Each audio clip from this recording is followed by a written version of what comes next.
ડુંગળીના આડમાં માદક પદાર્થની હેરાફેરી કરતા આરોપીઓએ 2 કરોડથી વધુની કિંમતના કુલ 406 કિલો 350 ગ્રામ ગાંજાના જથ્થા સાથે ઝડપી પાડતી અમદાવાદ શહેર ક્રાઇમ બ્રાન્ચ. અમદાવાદ શહેર ક્રાઇમ બ્રાન્ચની જુદી જુદી ટીમો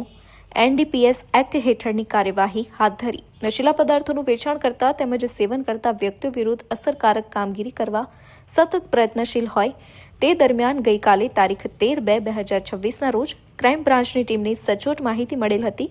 કે એક મહિન્દ્રા પિકઅપ ગાડીમાં મહારાષ્ટ્ર તરફથી ડુંગળીના જથ્થાની આડમાં ગેરકાયદેસર ગાંજાનો જથ્થો લાવવામાં આવી રહ્યો છે. જે હકીકત આધારે ત્વરિત કાર્યવાહી હાથ ધરી સદર મહિન્દ્રા પિકઅપ વાનને નારોલ સર્કલ પાસે રોકી ચકાસણી કરતા ડુંગળીની આડમાં કુલ 406.350 કિલોગ્રામ ગાંજાનો જથ્થો મળી આવેલ, જેથી ક્રાઇમ બ્રાન્ચની ટીમ દ્વારા આ ગેરકાયદેસર ગાંજાનો જથ્થો લઈ આવનાર મહારાષ્ટ્ર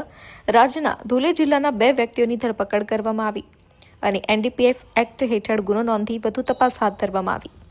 પકડાયેલા આરોપીઓની પ્રાથમિક પૂછપરછ દરમિયાન બંને આરોપીઓને આ ગાંજાનો જથ્થો મધ્યપ્રદેશ મહારાષ્ટ્ર સરહદ પર આવેલા કરમાલા ગામ ખાતેથી સાગર પાવરા તથા શાંતારામ પાવરા નામના વ્યક્તિઓએ ભરી આપેલ હતો અને અત્રે અમદાવાદ ખાતે તેઓની સૂચના મુજબની જગ્યાએ આપવાનો હતો, જેથી પકડાયેલા આરોપી અત્રે અમદાવાદ ખાતે આ ગાંજાનો જથ્થો કોને આપવાના હતા અને આ ગુનામાં અન્ય કેટલા આરોપીઓ સંડોવાયેલા છે તે અંગે આરોપીઓના રિમાન્ડ મેળવી વધુ તપાસ કરવા કાર્યવાહી હાથ ધરવામાં આવી.